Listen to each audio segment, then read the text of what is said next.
नमस्कार, मेरा नाम रचना वंशी है और आप मुझसे गोदान सुन रहे हैं। 65 अध्याय में आपको पढ़ के सुना चुकी हूँ और आज 66 यानी 66वां अध्याय में आपको सुनाऊंगी। बहुत रोचक प्रसंग तक प्रेमचंद जी उपन्यास को ले आए हैं फिर से।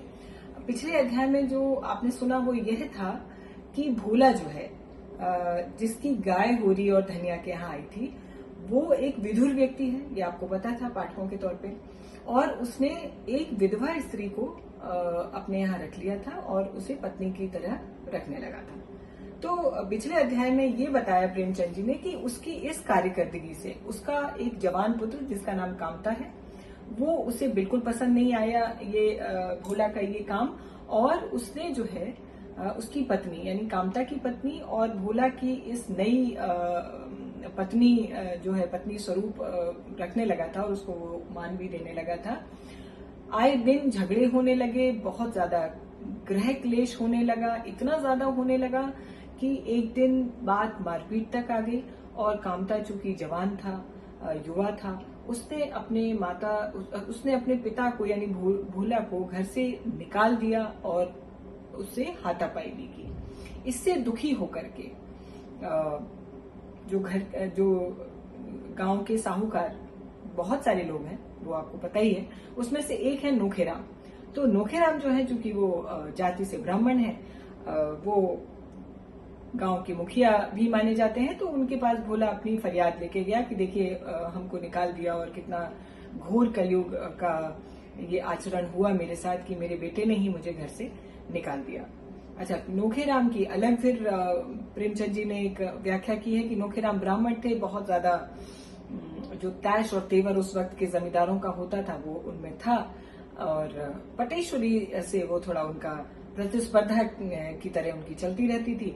और जब उन्होंने ये देखा कि उनके साथ में एक भोला के साथ में एक विधवा युवा स्त्री है, तो प्रेमचंद जी ने लिखा है कि उसकी लार टपक गई और उसने कहा कि हाँ ठीक है, तुम रहो यहाँ पर और बिल्कुल आश्रय देता हूँ मैं तुम्हें, तुम्हारी पत्नी के लिए भी कोई काम धंधा हम ढूंढ देंगे और तुम भी रहो जब तक। तो कुल मिला के आश्रय शरण तो दे दिया उनको। निगाह चूंकि भोला की पत्नी पर थी, लेकिन भोला ने कहा कि आप कामता को बुला के तो कम से कम उसको डांटें, उसको डपटें और ये कहें कि ऐसा उसे नहीं करना चाहिए था। तो इस पे जो है नोखेराम जी ने काफी प्रवचन दे दिया कि देखो ये संसार है और इसमें ये कर्म से चलता है, जैसा कर्म करेगा उसको वैसा ही फल प्राप्त होगा, तुम दुखी मत हो, कामता ने अगर खराब किया है तो उसे इसका फल जरूर मिलेगा। कुल मिला के मतलब ये था लबोलबाब कि नोखेराम जी कामता का सामना नहीं करना चाहते थे, उससे उन्हें कुछ नहीं कहना था। उस पर उन्होंने एहसान जता दिया था भोला पे कि तुम रहो, तुम्हारी पत्नी भी रहे, कोई दिक्कत नहीं है और वो मेरे यहाँ शरण जब तक चाहे रहो। अच्छा, इसके बाद जो है भोला होरी के पास भी गया।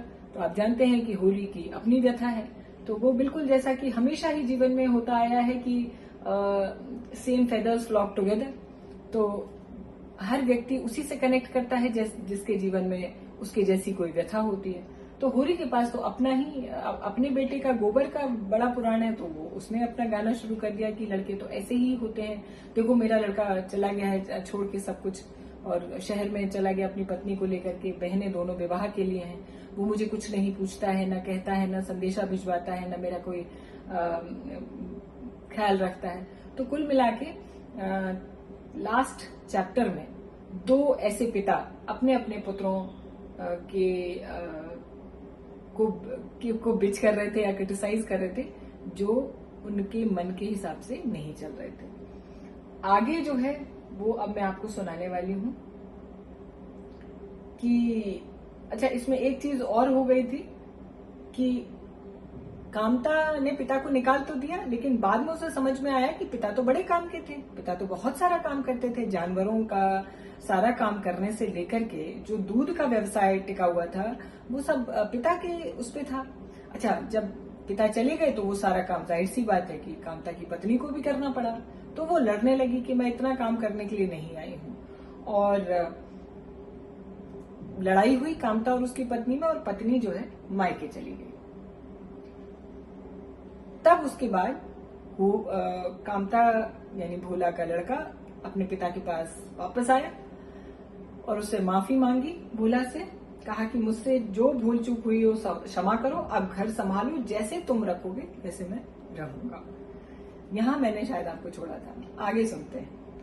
भोला को यहाँ मजदूरों की तरह रहना वैसे भी अखर रहा था नोखेराम के यहाँ। पहले महीने 2 महीने उसकी जो खातिर हुई वो अब न हो रही थी। नोखेराम कभी कभी उसे चिलम भरने या चारपाई बिछाने को भी कहते थे, तब बेचारा भोला जहर का घूंट पीकर रह जाता था। अपने घर में लड़ाई दंगा भी हो तो किसी की टहल तो नहीं करनी पड़ेगी। उसकी स्त्री नोहरी ने ये प्रस्ताव सुना तो ऐंठ कर बोली, जहाँ से लात खाकर आए हो वहाँ फिर जाओगे, तुम्हें लाज नहीं आती? भोला ने कहा, तो यहाँ कौन सा मैं सिंहासन पर बैठा हूँ।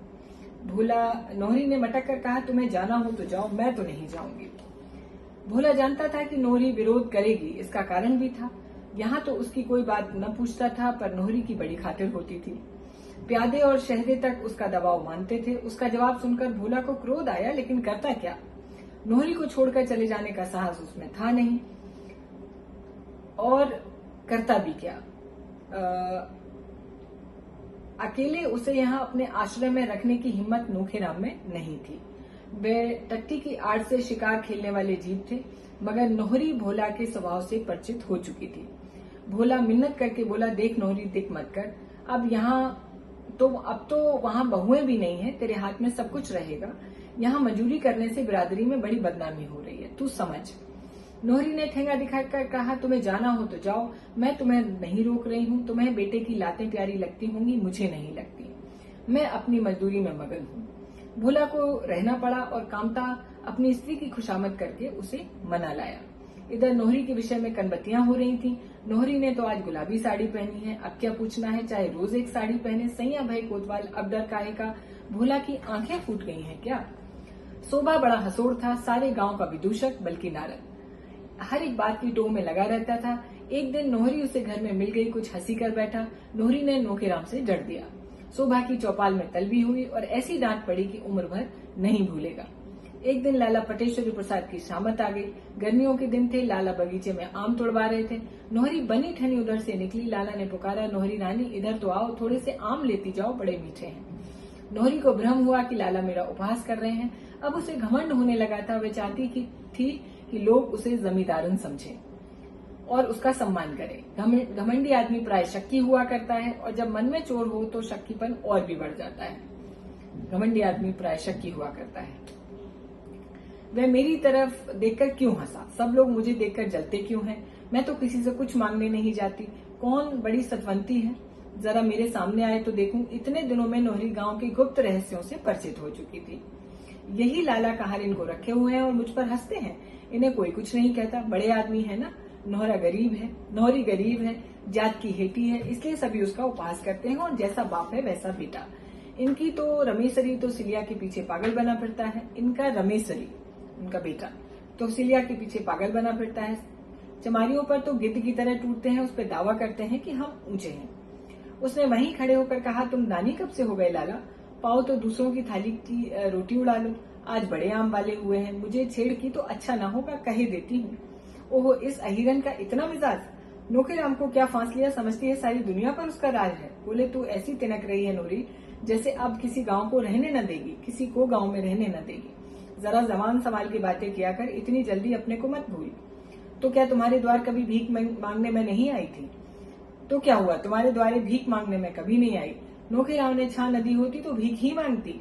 नोहरी को लाल मिर्च सी लग गई। जो कुछ मुंह में आया, बका, दाढ़ीजार, लंपट, मुंह झोंसा, न जाने क्या क्या कहा। उसी क्रोध में भरी हुई कोठरी में गई और अपने बर्तन भाड़े निकाल कर बाहर रखने लगी। नोखेराम ने सुना तो घबराए हुए आए और पूछा, ये क्या कर रही हो नोहरी? कपड़े लत्ते क्यों निकाल रही हो? किसी ने कुछ कहा है क्या? नोहरी मर्दों को नचाने की कला जानती थी, अपने जीवन में उसने यही किया था।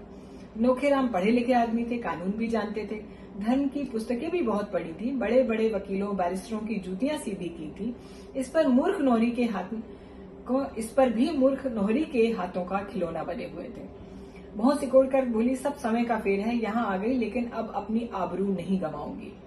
ब्राह्मण सतेज हो उठा, मूछे खड़ी करके बोला, तेरी और कोई ताके तो उसकी आंखें निकाल लूंगा। नोहरी ने लोहे को लाल करके घन जमाया। बोली, लाला पटेश्वरी जब देखो मुझसे बेबात बात किया करते हैं। मैं हरजाई थोड़े ही हूँ कि कोई मुझे पैसे दिखाए। गांव भर में सभी औरतें तो हैं, उनसे तो कोई नहीं बोलता, जिसे देखो मुझी को छेड़ता रहता है। नोखेराम के सिर पर भूत सवार हो गया, अपना मोटा डंडा उठाया और आंधी की तरह हरहराते हुए गांव में पहुंच गए और लगे ललकारने कि आजा बड़ा मर्द है तो मूछे उखाड़ लूंगा, खोद कर गाड़ लूंगा, निकल आ मेरे सामने, अगर फिर कभी नोहरी को छेड़ा तो खून पी जाऊंगा, सारी पटवारी गिरी निकाल दूंगा, जैसा खुद है वैसा ही दूसरों को समझता है, तू है किस घमंड में। लाला पटेश्वरी सिर झुकाए दम साधे जड़वत खड़े थे, जरा भी जुबान खोली तो शामत आ जाती। उनका अपमान जीवन में कभी न हुआ था। एक बार लोगों ने उन्हें ताल के किनारे घेर कर खूब पीटा था, लेकिन गांव में उसकी किसी को खबर नहीं हुई थी। किसी के पास कोई प्रमाण न था, लेकिन आज तो सारे गांव के सामने उनकी इज्जत उतर गई। कल जो औरत गांव में आश्रय मांगती थी, आज सारे गांव पर उसका आतंक था। अब किसकी हिम्मत है जो उसे छेड़ सके। जब पटेश्वरी कुछ न कह सके तो दूसरों की बिसात क्या। अब नोहरी गांव की रानी थी, उसे आते देखकर किसान लोग उसके रास्ते से हट जाते थे। यह खुला हुआ रहस्य था कि उसकी थोड़ी सी पूजा कर नोखेराम से बहुत काम निकाला जा सकता था। किसी को बंटवारा कराना हो, लगान के लिए मोहलत मांगनी हो, मकान के लिए जमीन की जरूरत हो, नोहरी की पूजा कीजिए, बगैर उसका काम सिद्ध नहीं हो सकता। कभी कभी अच्छे अच्छे असामियों को डांट देती थी। असामी ही नहीं, अब कारकुन साहब पर भी वो रौब जमाने लगी थी। भोला उसके आश्रित बनकर न रहना चाहते थे। औरत की कमाई खाने से ज्यादा अधम तो उनकी दृष्टि में कोई दूसरा काम ही नहीं था। उन्हें कुल 3 रुपए माहवार मिलते थे, यह उनके हाथ न लगते। नोहरी ऊपर से ही उड़ा लेती थी। उन्हें तमाकू पीने को धेला मयस्सर नहीं और नोहरी 2 आने रोज पान खा जाती थी। बेचारा दिन भर का हारा थका आता द्वार पर पेड़ के नीचे झिंगले खाट पर पड़ा रहता। कोई एक लुटिया पानी देने वाला भी नहीं। दोपहर की बासी रोटियां रात को खानी पड़ती और वह भी नमक या पानी के साथ। आखिर हार कर उसने घर जाकर कामता के साथ रहने का निश्चय किया। कुछ न होगा, एक टुकड़ा रोटी तो मिल ही जाएगी, अपना ही तो घर है। नोहरी बोली, मैं किसी के यहाँ गुलामी करने नहीं चाहूंगी। भोला ने जी कड़ा करके कहा, तुम्हें जाने को मैं नहीं कहता, लेकिन मैं जा रहा हूँ। तुम मुझे छोड़ के चले जाओगे?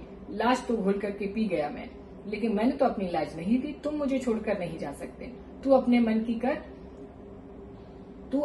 की करती है तो मैं भी तेरी गुलामी क्यों करी। पंचायत करके मुंह में कालिक लगा दूंगी, इतना समझ लेना। क्या कुछ अभी कम कालिक लगी है जो अब कुछ और करेगी? तुम तो ऐसे ताव दिखा रहे हो, रोज जैसे गहने गड़वा देते हो। मैं तो यहाँ किसी नोहरी का ताव सहने वाली नहीं। तो नोहरी किसी का ताव सहने वाली नहीं। अपने फर्स्ट फॉर्म में बात कर रही है नोहरी। भोला झल्लाकर उठे और सिरहाने से लकड़ी उठाकर चले कि नोहरी ने लपक कर उनका पहुंचा पकड़ लिया। उनके बलिष्ठ पंजों से निकलना भोला के लिए मुश्किल था। उसके बलिष्ठ पंजों से चुपके से कैदी की तरह बैठ गए। एक जमाना था जब वे औरतों को उंगलियों पर नचाया करते थे, आज एक औरत के करपाश में बंधे हुए थे और किस तरह निकल भी नहीं पा रहे थे। हाथ छुड़ाने की कोशिश करके वे पर्दा नहीं खोलना चाहते थे। अपनी सीमा का अनुमान उन्हें हो गया था, मगर वे क्यों उससे निडर होकर नहीं कह देते कि तू मेरे काम की नहीं है, मैं तुझे त्यागता हूँ। पंचायत की धमकी देती है। पंचायत क्या कोई हुआ है? अगर तुझे पंचायत का डर नहीं तो मैं क्यों डरूं पंचायत से?